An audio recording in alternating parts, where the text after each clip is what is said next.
Assalamualaikum warahmatullahi wabarakatuh.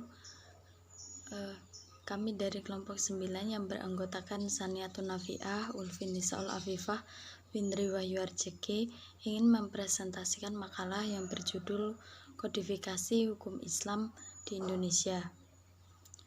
Yang pertama, definisi kodifikasi hukum Islam.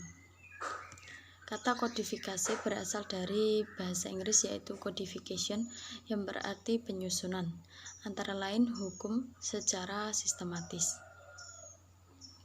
Kodifikasi secara ringkas adalah usaha menghimpun atau kumpulan sejumlah peraturan, perundang-undangan, atau ketentuan lainnya dalam bentuk yang sistematis untuk dijadikan sebuah buku pedoman. Selanjutnya yaitu prosedur kodifikasi hukum Islam di Indonesia. Pada masa periode awal 1945, eksistensi terhadap pemberlakuan hukum nasional yang diterapkan di Indonesia pada masa itu tidak terlepas dari campur tangan pihak Jepang.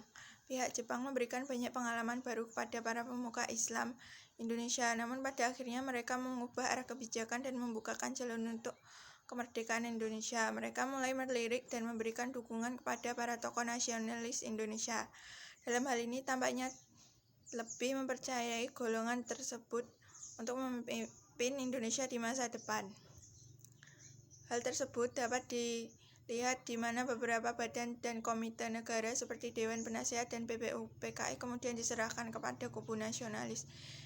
Hingga Mei 1945, komite yang terdiri atas 62 orang ini hanya 11 orang diantaranya mewakili kelompok Islam. Atas dasar itulah Ramli Huta Barat menyatakan PPU/PKI bukanlah badan yang dibentuk atas dasar pemilihan yang demokratis. Meskipun Soekarno dan Muhammad Hatta berusaha agar anggota badan ini cukup representatif, mewakili berbagai golongan dalam masyarakat Indonesia. Periode selanjutnya yaitu periode 1945 sampai 1985 merupakan periode yang dikenal dengan formalisasi terhadap hukum Islam. Ini di mana terjadi pergeseran bentuk menjadi hukum tertulis. Meskipun kedudukan hukum Islam sebagai salah satu sumber hukum nasional tidak begitu tegas pada masa awal orde ini, namun upaya-upaya untuk mempertegasnya tetap terus dilakukan.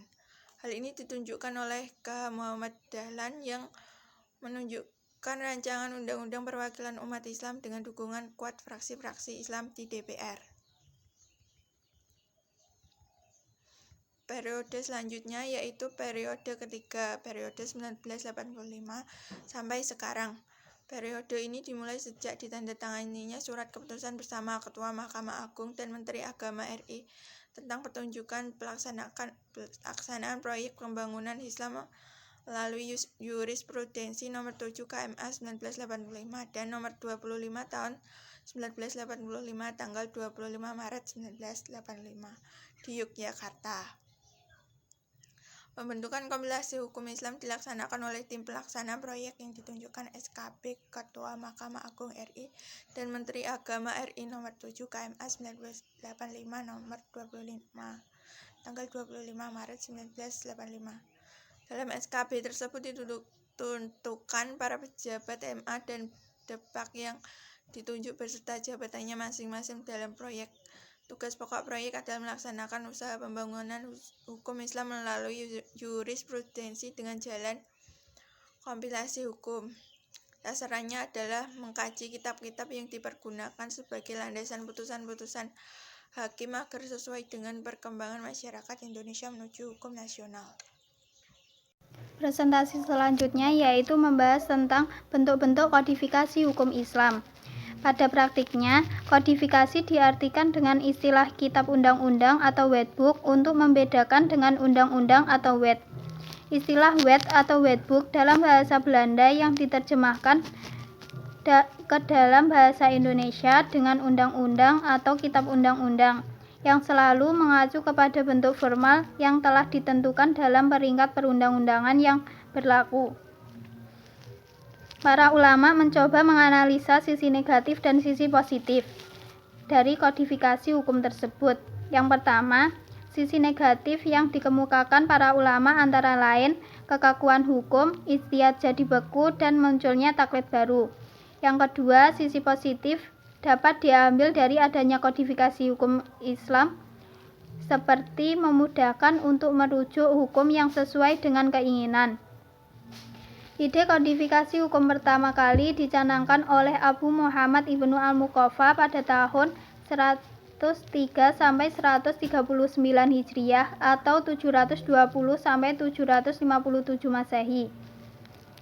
Ia mengajukan ide tersebut kepada khalifah karena pengamatannya terhadap kekacauan hukum dan peradilan ketika itu. Hal ini mendorong Ibnu al-Muqaffa untuk mengusulkan ide itu melalui bukunya yang berjudul Risalah al-Sahabah.